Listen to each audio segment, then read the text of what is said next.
সকালে ঘুম থেকে উঠে দেখি বাইরে আজকে প্রচুর লেভেলে ঝড় হচ্ছে। এই ঝড়টা তো আমার খুবই পছন্দের, আর পছন্দ হবেই বা না কেন। প্রায় 90% মানুষেরই এই ওয়েদারটা খুবই পছন্দের, আর তার মধ্যে তো আমারও সেম। এই মৃদু বাতাসটা সবার কাছে ভালো লাগে, একদম গা জুড়িয়ে যায়। ঝড়ের মধ্যে কিন্তু আমি ঝড় নিয়ে পড়ে থাকি নাই, আমি সোজা চলে গেছিলাম ছাদে। কারণ ছাদে মূলত আমাদের অনেকগুলো প্রায় 15 থেকে 20টার মতো কোয়েল পাখি আছে, যেগুলো এখন ডিম পারে। তো এই পাখিগুলোকে যদি আমরা কেয়ার করে না রাখি তাহলে ওরা একদম সিক হয়ে পড়বে এই ঝড়ের মধ্যে। আমাদের নিজের কাছে অনেক বেশি খারাপ লাগবে। যাই হোক, আজকে আমি মূলত ঝড়ের মধ্যে আমার ইচ্ছা হয়েছে কোয়েল পাখি ডিম ভুনা করবো আমি নিজে। কারণ আমাদের ছাদে যে কোয়েল পাখিগুলো আছে ওইগুলো তো ডিম পারে। সো প্রত্যেকদিন হচ্ছে আমরা 2-1টা করে জমা করে রেখে প্রায় 4 হালের মতো জমা করছি। ডিম সেদ্ধ দেওয়ার পরে যখন ব্যালকনিতে চলে আসলাম, ব্যালকনিতে এসে দেখি আকাশে প্রচুর পরিমাণে মেঘ, মানে এখন মূলত কিছুক্ষণের মধ্যে বৃষ্টি পড়বে।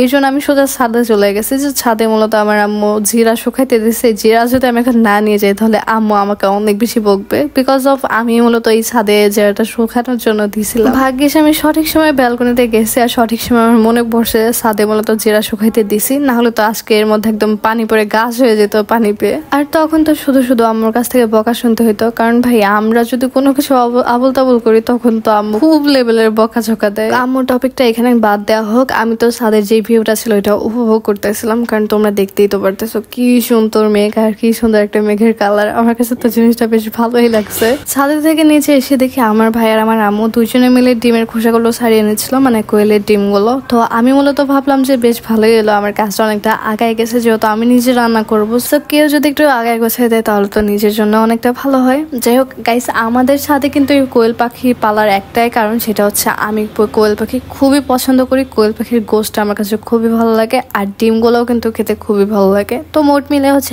আমার জন্যই বেশি করে কোয়েল পাখি আনা হয়েছে। এমনিতেও আম্মু মূলত আজ অনেক বছর ধরে আমাদের সাথে মুরগি পালে। বাসায় প্রায় সবসময় 5 থেকে 10টার মতো ডিম পাড়া মুরগি থাকবেই, যেগুলা থেকে আমরা প্রত্যেক দিন একটা করে ডিম পাই। সরি, একটা না, প্রায় 3 থেকে 4টা করে ডিম পাই। দেখা যায় মুরগির পাশাপাশি আমার আম্মু বর্তমানে কোয়েল পাখিও পালতেছে। কোয়েল পাখি মূলত আমার পালাটা খুবই পছন্দ হয়েছে, কারণ যেহেতু এই কোয়েল পাখিটা আমার খুবই পছন্দ। যাই হোক, এই দিক দিয়ে আমি যখন রান্না করতেছিলাম মাঝে আমার বোন ঠাক দিয়ে বললো যে আমাদের নিচে আম গাছ থেকে কে যেন আম পেড়ে নিয়ে যাচ্ছে। ব্যালকনিতে গিয়ে দেখি আম গাছের নিচে প্রায় 5 থেকে 6টার মতো পিচ্চি পোলাপানরা ছিল, মানে মাদ্রাসা হচ্ছে ওরা পড়তে আসছে, আর এর মাঝে ওরা চুরিও করতে আসছে। ভাই এটা তো আমি চুরিই বলবো, কারণ আমাদের গাছ থেকে আমাদের কাছে তো পারমিশন নেয় নাই, সো এটা চুরিই হয়েছে। আমাদের এই আম গাছটা হচ্ছে একদম মেইন রোডের সাইডে, এর জন্য দেখা যায় যাওয়ার সায় যারাই যায় তারা একটা করে আম ছিঁড়ে নিয়ে যায়। বাট আমার কাছে একটা জিনিস খারাপ লাগে কি, যদিও ফল গাছ, এর জন্য সবাই ফল পেড়ে খাবেই, কিন্তু কাঁচা অবস্থায় এগুলো খেয়ে তো তারা কোনো মজা পায় না, তাই না? কথা হলো আমগুলো পেকে যাওয়ার পরে তখন যদি কেউ একটা নেয় তাহলে তো ওইটা একটা কথা আছে যে আম পাকাছে এর জন্য হচ্ছে তুলে নিয়ে গেছে, বাট কাঁচা অবস্থায় গাছে একটাও আম রাখতে দেয় না এরা।